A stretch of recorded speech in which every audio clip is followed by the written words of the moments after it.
Assalamualaikum warahmatullahi wabarakatuh. Yang terhormat Bapak Profesor Usep Suhud, MSI PhD, selaku Dekan Fakultas Ekonomi Universitas Negeri Jakarta. Yang terhormat Bapak Profesor Agung Darmawan Buhdadi, MM PhD, selaku Koordinator Program Studi S1 Manajemen Fakultas Ekonomi Universitas Negeri Jakarta, dan yang terhormat Ibu Titis Fatarina Mahfiro SEMSM, selaku Pembimbing Praktik Kerja Lapangan saya. Perkenalkan, nama saya Naufal Muhammad Akil dengan NIM 1705621121 selaku mahasiswa S1 Manajemen akan memaparkan laporan praktik kerja lapangan pada bidang UMKM di Asosiasi Pengusaha Indonesia.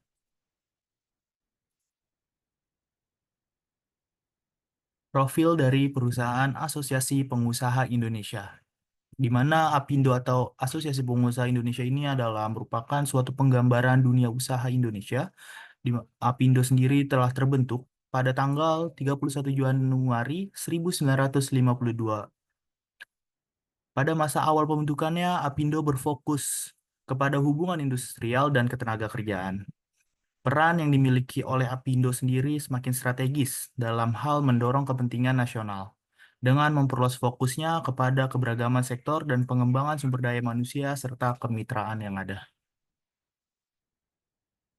Visi dan misi dari APindo sendiri, visinya itu adalah mewujudkan iklim usaha yang kondusif, kompetitif, dan keberlanjutan untuk penciptaan lapangan kerja. Serta misi dari Asosiasi Pengusaha Indonesia yang pertama itu melindungi, memberdayakan, dan membela seluruh pelaku usaha termasuk UMKM. Yang kedua, berperan aktif dalam mempertahankan dan meningkatkan investasi. Dan yang terakhir, berperan aktif dalam proses advokasi dan konsultasi penyusunan kebijakan pemerintah. Struktur organisasi dari Asosiasi Pengusaha Indonesia. Yang pertama ini paling tinggi ada Dewan Pertimbangan, kemudian di bawahnya ada Dewan Pimpinan Harian, dan di bawahnya ada bidang-bidang yang ada di APindo. Dan praktikan sendiri berada pada bidang UMKM sebagai bisnis consultant. Bidang kerja yang praktikan lakukan adalah sebagai bisnis konsultan, di mana praktikan melakukan pendampingan kepada mitra dari Asosiasi Pengusaha Indonesia atau APindo, yaitu mitranya adalah Desafa, yang merupakan usaha mikro, kecil, dan menengah atau UMKM yang bergerak pada bidang usaha agribisnis hidroponik sayuran. Pelaksanaan kerja yang praktikan laksanakan selama PKL di Asosiasi Pengusaha Indonesia sebagai bisnis konsultan adalah sebagai berikut. Pertama, melakukan observasi UMKM, membuat analisis SWOT, dan BMC, membuat program kerja, melaksanakan program kerja. Oke, selanjutnya akan praktikan jelaskan satu persatu di next slide. Oke, pada tahap awal, praktikan melakukan observasi untuk menemukan kendala atau hambatan apa saja yang dirasakan oleh UMKM sehingga praktikan dapat membantu untuk menyelesaikan kendala atau hambatan tersebut. Oleh sebab itu, praktikan melakukan observasi selama 2 minggu di lokasi UMKM, melakukan wawancara, dan melihat kondisi secara real time, apa yang sedang dilakukan dan apa yang akan dilakukan oleh UMKM tersebut untuk membantu dalam pengembangan usahanya. Jadi setelah melakukan observasi, praktikan membuat analisis SWOT dan BMC, Business Model Canvas dan analisis SWOT, di mana kedua analisis ini praktikan gunakan untuk mengetahui kekuatan, kelemahan, saingan, dan lain sebagainya dalam bisnis yang digeluti oleh UMKM. Dan setelah itu, setelah praktikan membuat analisis SWOT dan BMC, praktikan di sini di bawah SWOT ini praktikan melakukan pembuatan program kerja, di mana program kerja ini berdasarkan hasil dari observasi dan hasil dari analisis yang telah dilakukan sebelumnya. Praktikan membuat 4 program kerja yang dilengkapi oleh teori pendukungnya sebagai landasan praktikan melakukan pekerjaan. Jadi berdasarkan hasil tersebut, praktikan membuat program kerja yaitu membuat bisnis plan dan bisnis proposal, kemudian pengembangan usaha, kemudian peningkatan manajemen bisnis, dan kemudian juga mapping dari sumber permodalan.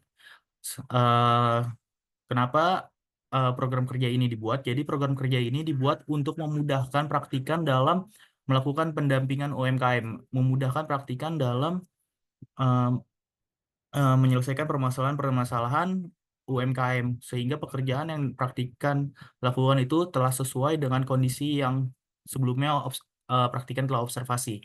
Jadi kemudian selanjutnya di bawah Lean Business Canvas atau bisnis model Canvas ini terdapat layout atau denah yang praktikan buat. Tujuannya ini untuk memudahkan manajemen atau memudahkan manajemen pekerjaan dari si UMKM tersebut. Jadi di sini ada yang di atas ini ada tanda panah, ini ada denah lama di Safa atau UMKM yang praktikan dampingi. Di sini terlihat masih banyak lahan yang belum terpakai, yang belum dimanfaatkan oleh UMKM tersebut. Kemudian praktikan membuatkan denah untuk membantu pengembangan usaha dan meningkatkan workflow atau alur kerja dari si UMKM ini. Di sini praktikan menambahkan beberapa part dan merubah sedikit beberapa part yang udah ada, di mana praktikan pada awalnya ini menambahkan gerai untuk menjual sayuran di depan, paling depan pinggir jalan raya. Di sini ada gambar jalan raya yang abu-abu garis ke atas. Di sini juga terlihat kalau bisa dilihat, di sini ada gerai, kemudian di sini ada gerai di dalamnya, kemudian yang kedua ada di dalamnya gerai dari eh, penjualan peralatan pertanian selain menjual hasil sayuran hidroponik di Sava itu sendiri.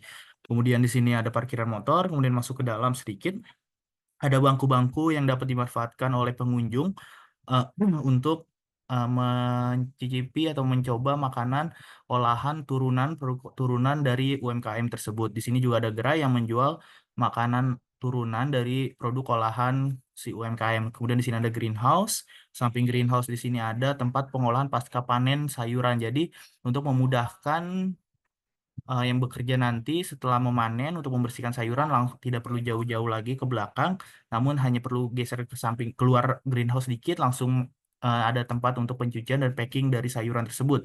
Kemudian di sini praktikan juga menambahkan di samping tempat wudhu itu sebagai tempat gudang karena UMKM ini juga selain agribisnis, UMKM juga memiliki bisnis catering yang kadang barang-barangnya itu menumpuk di luar, di dekat-dekat ruang edukasi. Di sini ada ruang edukasi. Nah, kadang jadi perlu penambahan gudang. Oke.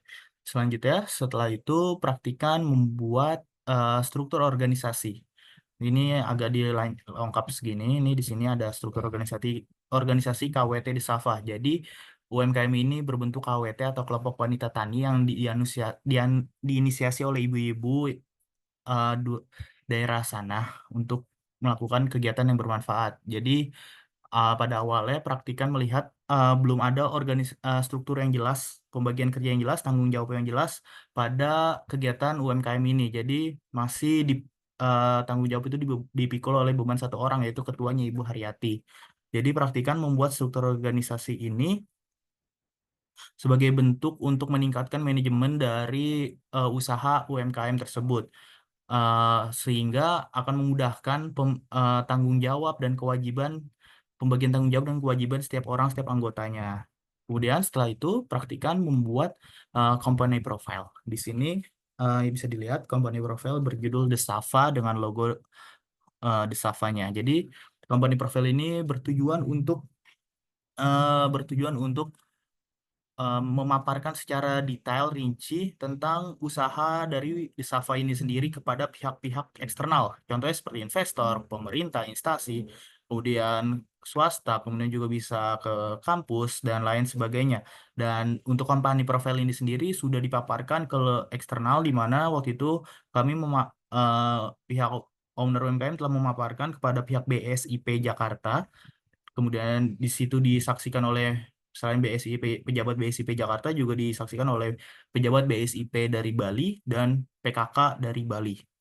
Selanjutnya, setelah itu praktikan juga membuat dua proposal di sini. Di sini yang pertama ini proposal pengembangan usaha agroeduwisata di Safa, KWT di Safa. Jadi kenapa di sini ada proposal ini? Jadi ini proposal awalnya itu dibuat karena alasan proposal ini dibuat adalah untuk mengembangkan bisnisnya dari agribisnis menjadi agroeduwisata. Jadi selain pertanian juga edukasi dan wisata. Menggabungkan tiga hal yang berbeda menjadi satu hal yang satu, yang sangat bermanfaat. Dan eh, adanya proposal ini diharapkan pengembangan usaha dari UMKM dapat menjadi lebih pesat dan meningkat. Kemudian di sini juga ada yang kedua, proposal dari pemberdayaan masyarakat. Jadi UMKM Desava ini sendiri tidak hanya fokus kepada Desavanya saya saja, tetapi juga fokus kepada masyarakat sekitar dari Desavanya itu sendiri. Jadi owner UMKM menginginkan adanya pemberdayaan yang dilakukan oleh Desava agar masyarakat merasakan dampak positif dari keberadaannya Desava itu sendiri. Namun karena keterbatasan modal untuk melakukan pemberdayaan, maka UMKM ini eh, maka praktikan membuat proposal untuk membantu UMKM dalam menggait perusahaan swasta maupun instansi pemerintah untuk membantu dalam melaksanakan program tersebut. Oke, selanjutnya di sini ada yang garis kuning ini ada mapping sumber permodalan. Jadi praktikan setelah menyelesaikan ini, praktikan membuat mapping ini untuk memudahkan praktikan dalam menyebar proposal-proposal yang ada. Jadi untuk mendata proposal dan mendata perusahaan mana saja yang sekiranya dapat praktikan kirimkan email ataupun secara fisik langsung ke perusahaan. Dan ini di atas mapping di sini ada gambar kamera, hard disk, dan laptop. Ini merupakan salah satu hasil dari proposal ini. Jadi ini merupakan bantuan dari Kementerian Pertanian kepada Desava untuk dilakukan sebagai bentuk apa ya, bukan kerjasama. Jadi sebagai bentuk balasan dari proposal yang praktikan kirim waktu itu. Jadi mendapatkan kamera mirrorless 1, hard disk 1, dan laptop 1. Oke, selanjutnya di sini ada kendala yang dihadapi. Jadi selama praktikan melaksanakan kegiatan praktik kerja lapangan atau PKLI Asosiasi Pengusaha Indonesia terdapat beberapa kendala yang praktikan temui, yaitu sebagai berikut. Satu, praktikan merasa kurangnya kemampuan praktikan dalam melakukan komunikasi baik ke mentor, teman-teman kelompok, maupun owner dari UMKM tersebut. Jadi praktikan pada awal melaksanakan PKL, praktikan merasa sulit untuk berkomunikasi, malu, tidak percaya diri dalam berkomunikasi. Selanjutnya yang kedua, instruksi tugas yang diberikan kurang jelas. Sebenarnya lebih ke bukan instruksi tugas harusnya praktikan tulis, harusnya informasi yang diberikan kurang jelas. Jadi ketika praktikan ingin membuat proposal, membuat company profile, kemudian juga membuat hal-hal lain yang membutuhkan data dari pihak owner pemilik UMKM, kadang pemilik UMKM tersebut sulit untuk berkomunikasi karena kesibukan, dan juga ketika praktikan memintakan data kadang diberikannya tidak full, tidak jelas, tidak komplit. Jadi kadang seringkali data yang diberikan itu kurang jelas, kurang lengkap, sehingga membuat praktikan susah untuk menyelesaikan tugas-tugas yang harusnya praktikan selesaikan. Kemudian yang ketiga, beban kerja tidak proporsional, di mana beban kerja tidak proporsional ini di mana praktikan merasakan kadang praktikan itu mendapatkan beban kerja yang sangat berat, besar, dan sulit, namun deadline-nya singkat. Kadang praktikan tidak mendapatkan pekerjaan, kadang praktikan mendapatkan pekerjaan yang mudah sehingga menyelesaikan pekerjaannya cepat. Dan juga kadang dari pihak pemilik UMKM-nya meminta bantuan untuk menyelesaikan pekerjaannya di hari Sabtu atau Minggu dan jam malam, seperti jam 12 malam, seperti itu.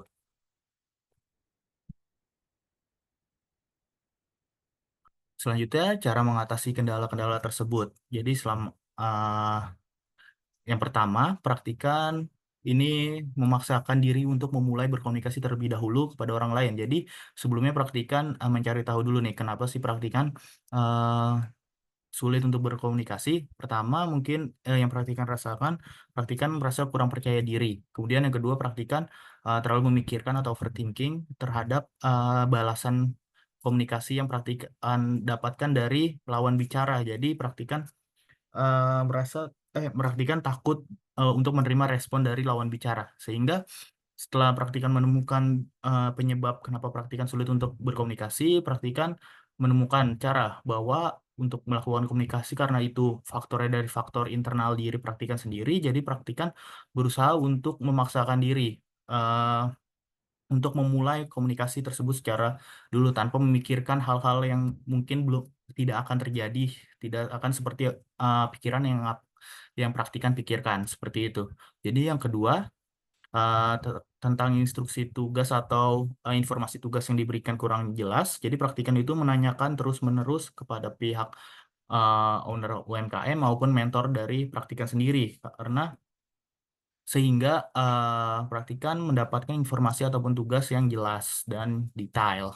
Dan yang ketiga, praktikan melakukan penyesuaian pengerjaan tugas yang diberikan. Jadi ketika praktikan mendapatkan tugas yang tidak terlalu berat, praktikan coba mengerjakan sambil menyicil pekerjaan yang berat, misalnya melakukan mapping, praktikan sambil menyicil pekerjaan membuat proposal seperti itu. Oke, kesenjangan teori dan praktik. Dalam pelaksanaan kegiatan PKL, praktikan merasakan terdapat kesenjangan antara teori yang sudah praktikan pelajari selama di perkuliahan dengan pelaksanaan selama kegiatan PKL. Yang pertama, praktikan merasakan kesenjangan dalam pengetahuan teknis antara pembelajaran di kelas yang mempelajari teori bisnis secara umum yang berlaku secara global dengan praktik yang praktikan alami secara langsung dengan melakukan pendampingan UMKM, di mana ketika praktikan mempelajari bisnis yang kami pelajari itu sangat kompleks dengan ada direktur, kemudian tingkat bawahnya dan lain sebagainya. Namun ketika praktikan terjun ke lapangan, ternyata eh, teknisnya tidak seperti itu, tidak seperti apa yang praktikan pelajari selama perkuliahan, di mana kadang UMKM belum tidak ada laporan keuangan, pencatatan keuangan dan lain sebagainya, sehingga itu sangat bertolak belakang dengan apa yang praktikan pelajari, sehingga itu merupakan tantangan tersendiri untuk praktikan selesaikan permasalahan yang ada. Kemudian yang kedua, ketika praktikan menjalankan kegiatan PKL, praktikan merasakan kesenjangan dalam keterampilan praktis. Jadi kesenjangan ini keterampilan praktis seperti kayak ketika praktikan membuat layout atau Dena, di mana praktikan belum pernah mendapatkan keterampilan tersebut di dunia perkuliahan. Kemudian eh, pembuatan company profile juga seperti itu. Praktikan belum pernah mendapatkan keterampilan praktis tersebut di dalam dunia perkuliahan. Namun praktikan harus membuat kedua hal tersebut. Seperti itu. Oke, selanjutnya di sini ada kontribusi praktikan bagi tempat praktik kerja lapangan. Jadi selama melaksanakan kegiatan PKL atau praktik kerja lapangan, praktikan memberi kontribusi kepada pihak Desafa sebagai mitra dari UMKM Asosiasi Pengusaha Indonesia. Praktikan memberikan kontribusi dalam pengembangan usaha dan permodalan dari UMKM, seperti yang sudah praktikan jelaskan sebelumnya tentang pekerjaan yang telah praktikan kerjakan seperti pembuatan proposal, pembuatan company profile, pembuatan eh, layout dan lain sebagainya, sehingga itu merupakan kontribusi yang praktikan berikan kepada tempat PKL praktikan. Dan untuk dari Asosiasi Pengusaha Indonesianya adalah praktikan eh, memberikan kontribusi telah menyelesaikan pekerjaan-pekerjaan sesuai dengan yang diperintahkan oleh Apindo itu sendiri.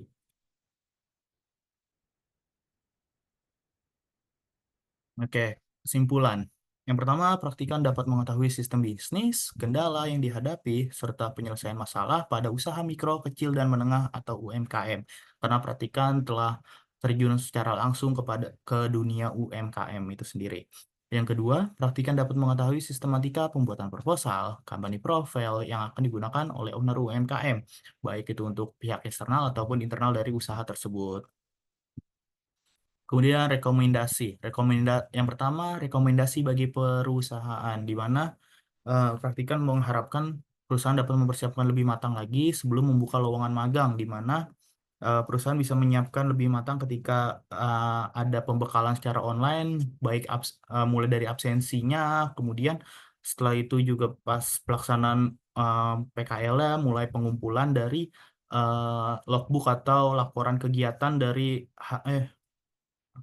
praktikan, mulai dari laporan kegiatan harian, mingguan, bulanan, dan laporan akhir mungkin lebih perjelas lagi mau di website atau di Google Drive saja seperti itu. Mungkin lebih matang lagi persiapan-persiapannya.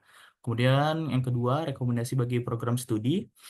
di mana program studi dapat memperjelas arahan yang menyeluruh dari proses pemberkasan dokumen beserta persyaratan PKL sampai pemberkasan laporan PKL dan persyaratan kepada mahasiswa atau mahasiswi sehingga dapat memudahkan mahasiswa-mahasiswi untuk mempersiapkan segala kebutuhan PKL sebelum melaksanakan kegiatan. Itu rekomendasi yang praktikan berikan bagi perusahaan dan program studi. Oke, di sini ada dokumentasi praktikan selama melaksanakan program PKL di Apindo bersama teman-teman, DPP, dan owner UMKM itu sendiri. Mungkin itu saja yang bisa praktikan sampaikan. Kurang lebihnya mohon maaf. Wassalamualaikum warahmatullahi wabarakatuh.